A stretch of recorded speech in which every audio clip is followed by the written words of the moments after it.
Dai graças ao Senhor, porque Ele é bom, porque a sua misericórdia dura para sempre. Quero agradecer a Deus por esta oportunidade de estar compartilhando com os irmãos sobre a palavra do Senhor, sobre a palavra do nosso Deus. Agradeço pelo convite da Comunhão Nacional, de estar junto com os irmãos, podendo partilhar da palavra do Senhor. Eu sou o pastor Moisés Dantas, da Igreja Batista Bíblica do IPSEP, uma boa e generosa igreja. Também sou casado com Edna Carolina e pai de Maria Eduarda e Lucas. Formamos uma boa família, uma família que serve ao Senhor e que procura agradá-lo de todo o coração.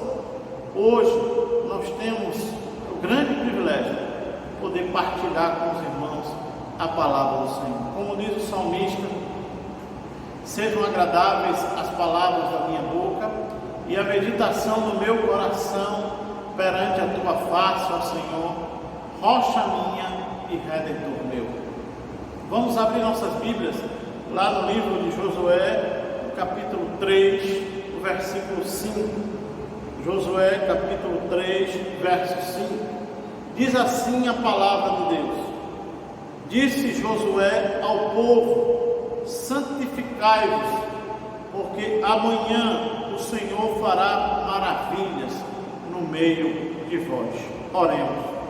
Deus, te agradecemos, Pai, por este momento de estarmos juntos. Obrigado porque o Senhor, sendo Deus completamente santo, ainda se importa conosco. Obrigado pela oportunidade de ouvir a tua palavra e que ela fale poderosamente aos nossos corações, em nome de Jesus. Amém. Aqui está um texto que fala do início de uma nova época para o povo de Deus. Lá em Josué capítulo 1, Josué tem agora uma grande responsabilidade. Depois de Moisés, o grande líder do povo de Deus, o grande homem que libertou o povo de Deus do Egito, que fez aqueles milagres, que passou pelo mar. Agora Josué tem a oportunidade e a responsabilidade. Finalmente o povo de Deus chega à beira do Rio Jordão. Estava começando ali um novo momento. As peregrinações, as perambulações do povo de Deus no deserto haviam terminado. Agora era a vez de entrar na terra prometida. E aí nós vamos aprender com esse texto, com este capítulo, que nos fala verdades maravilhosas quando Josué chama o povo para se santificar. E nós sabemos que a santificação é nós nos colocarmos à disposição de Deus, mas nós podemos tratar de forma melhor essa questão da santificação. Lá no capítulo 3, versículo 1: levantou-se, pois, Josué de madrugada, e tendo ele e todos os filhos de Israel partido de Sitim, vieram até o Jordão e pousaram ali antes que passassem. E aqui nós vemos que Josué, ele, o povo, todos se levantam de madrugada, de manhã bem cedo, logo para seguir em frente, seguir a caminhada, seguir o momento. É interessante porque, como a santificação significa nos separarmos exclusivamente para Deus, ou separar algo para o uso exclusivo de Deus. Este povo aqui era um povo exclusivo, era um povo que, sabendo da determinação, da ordem de Deus, precisa se levantar logo cedo. É um povo que não precisa olhar para os seus próprios afazeres, mas precisa fazer aquilo que precisa ser feito. Este povo mostra o grande amor este povo mostra a grande consideração que eles têm para com Deus. Porque o chamado para a santificação é o chamado para amar a Deus acima de tudo. E amar a Deus acima de tudo, o que é que significa? Não é um amor sentimental, não é um amor apenas de palavras, mas é um amor de decisão. No verso 4 diz assim: contudo haja distância de cerca de 2.000 côvados entre vós e ela, a arca. Nós sabemos que a arca significa a presença de Deus no meio do povo. Então, amar a Deus significa colocar a Deus em destaque. A arca precisava ficar num lugar separado, num lugar distante de todos, para que todos pudessem olhar para a arca e ver como ali simbolizava a presença de Deus no meio do povo, saber que Deus está acima de tudo. E é interessante como lá no livro do profeta Ezequiel fala que mesmo o povo em cativeiro, lá no capítulo 14, versículo 4, diz que o povo fez ídolos em seu coração. O povo no cativeiro, ele não tinha condições de erigir um templo, não tinha condições de fazer a verdadeira adoração, porque não havia essa possibilidade.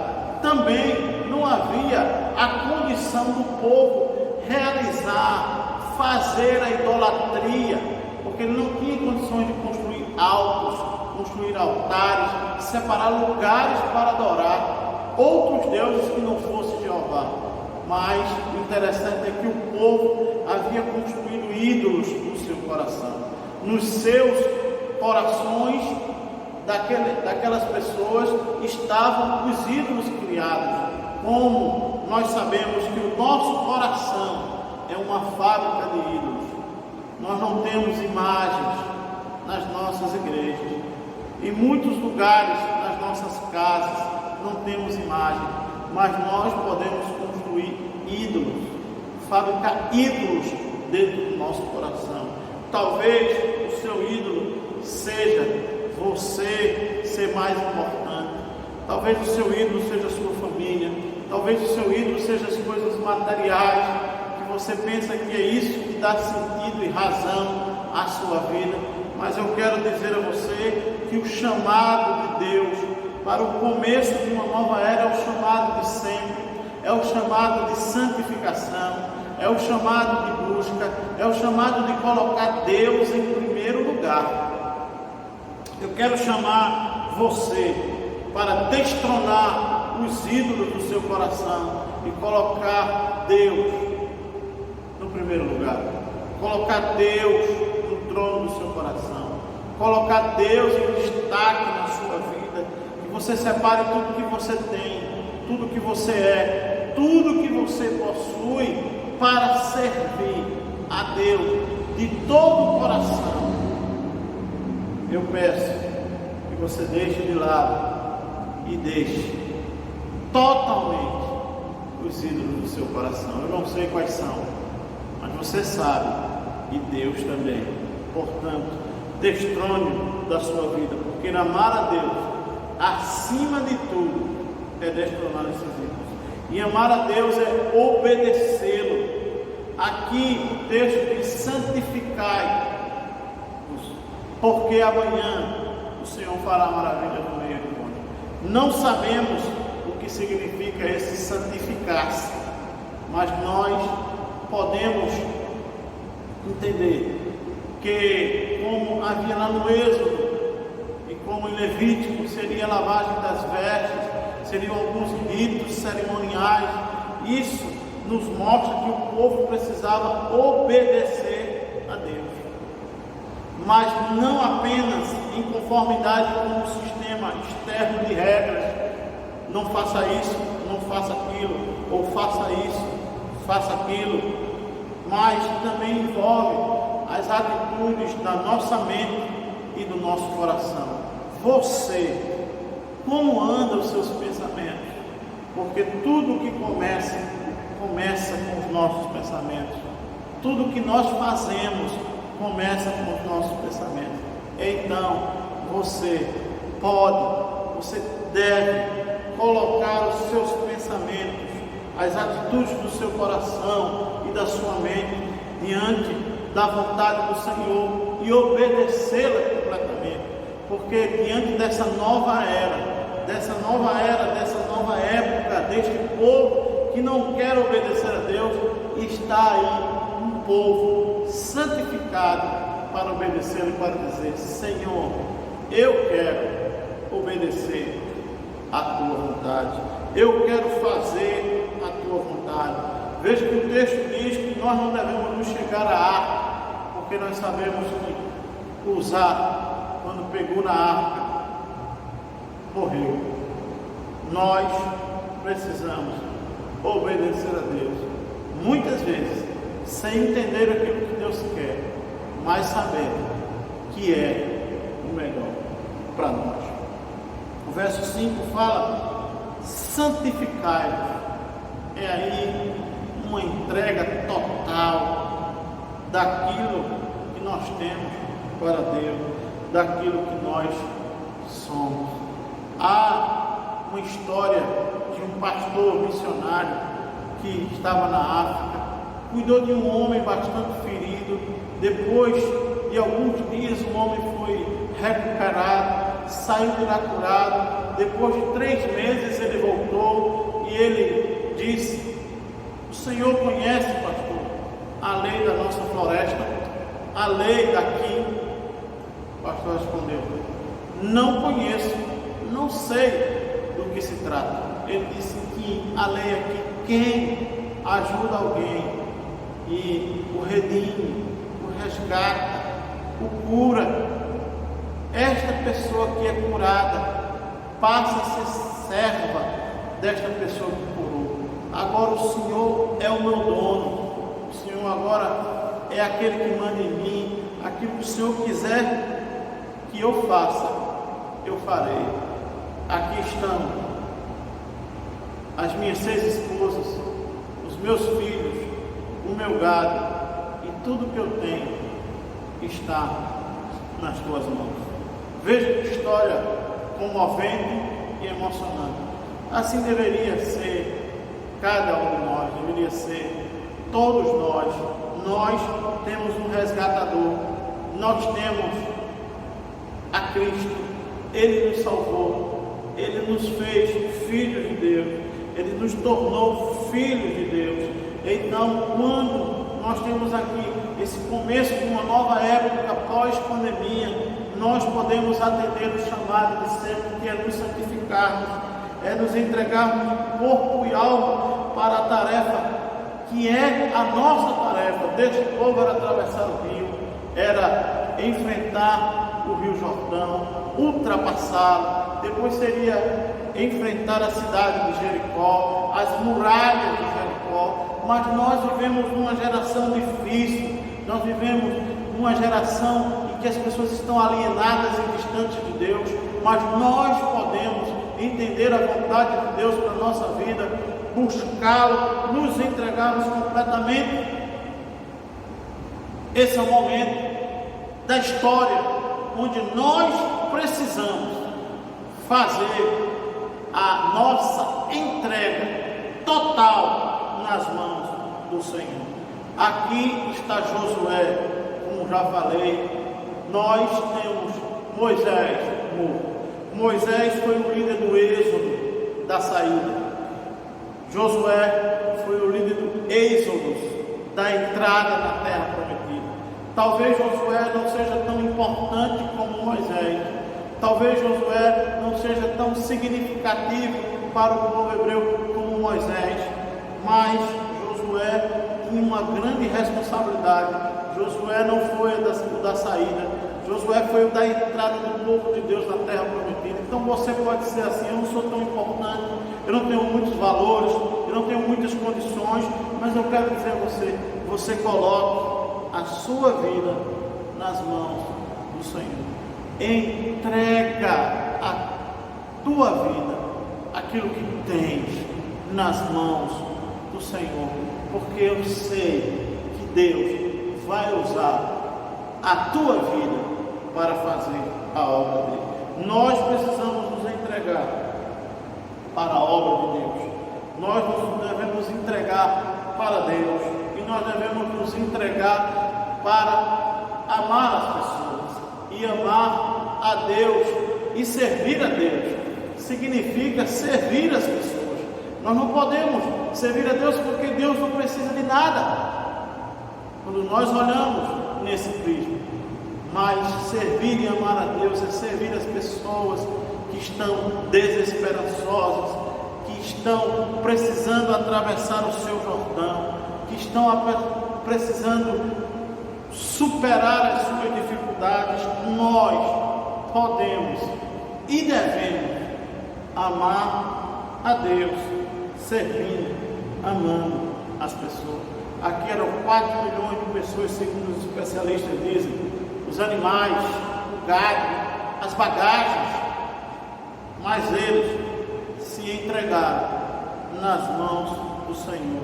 E Josué diz: chegados para cá, vamos servir a Deus, ouvir as palavras do Senhor, ouvir as palavras de Yahvé, o nosso Deus maravilhoso.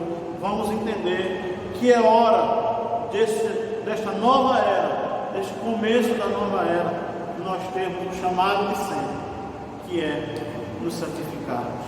E o texto continua e diz lá no versículo 17: porém os sacerdotes que levavam a arca da aliança do Senhor pararam firmes no meio do Jordão, e todo Israel passou a pé enxuto atravessando o Jordão. É interessante que numa época tão difícil, depois da morte de Moisés, esse povo precisava repetir o feito de Moisés, que atravessou o mar. Eles precisavam atravessar o rio. Que grande desafio! E quais são os nossos desafios de hoje? Nós temos os desafios tremendos, desafios de pessoas que não atendem a chamada de Deus, como pastores, como missionários, e também as pessoas das igrejas, que são pessoas chamadas para servir a Deus na profissão que tem, na vida que leva. Então nós temos os desafios, e o desafio ainda era maior para o povo de Deus aqui, porque o rio estava transbordando, como diz o versículo 15, porque o Jordão transbordava sobre todas as suas ribanceiras. E aí, irmãos, no meio dessa geração corrupta, no meio dessa geração perversa, no meio dessa falta de amor e respeito para com Deus, e infelizmente no meio da falta de compromisso do povo de Deus, nós temos esse desafio tremendo, mas nós temos a certeza que nós vamos passar por esse desafio, que nós vamos passar assim como o povo de Deus passou aqui, como diz o texto, a pé enxuto. Nós venceremos os desafios, nós conseguiremos. Sabe por quê? Porque nós, fazendo a vontade de Deus, nos santificando, nós temos a certeza de que Deus vai agir. Porque Josué disse, lá no versículo 10, disse mais Josué: não conhecereis que o Deus vivo está no meio de vós. Irmãos, nós não estamos sozinhos, Deus está conosco, nós não estamos órfãos, o Espírito Santo habita dentro de nós, a provisão de Deus vai chegar para o povo passar, e a provisão de Deus é a presença de Deus no meio do seu povo. Haverá para nós, nesse início de uma nova época, de uma nova era, um povo santificado, um povo que atende o chamado de Deus, um povo que é separado, porque nós venceremos. Esta geração será melhor. Os que passaram fizeram a sua parte. Agora, hoje é o nosso dia, assim como Josué teve o seu dia de assumir a responsabilidade de liderar o povo de Deus. Nós temos agora a responsabilidade de fazer a vontade de Deus na nossa vida, sabendo que Deus, Ele está dentro de nós. Ele é o Deus único, o Deus verdadeiro, que vai nos fazer passar, vai nos fazer vencer, porque nesse início de uma nova era, o chamado de sempre é santificai-vos, porque amanhã o Senhor fará maravilhas no nosso meio, e muitas maravilhas virão, colheremos muitos frutos, porque Deus é o nosso Deus perfeito, maravilhoso e gracioso. Que Deus abençoe a sua vida e que você atenda esse chamado, santifique-se para o uso exclusivo do Senhor. Que Deus nos abençoe. Pai, eu te peço que o Senhor ajude cada um de nós a atender o teu chamado, que sempre foi: santifiquemo-nos, ó Deus, para fazer a tua vontade na nossa vida e no nosso meio. Abençoa, ó Deus, a nossa casa, abençoa a nossa igreja, abençoa a nossa família, abençoa a nossa comunhão, que melhores dias venham. Nós temos a certeza que venceremos, porque o Senhor está conosco, assim como esteve com o povo de Deus na travessia do Rio Jordão. O Senhor está conosco, porque o Senhor é o Deus vivo. Que Deus nos abençoe, em nome de Jesus. Amém.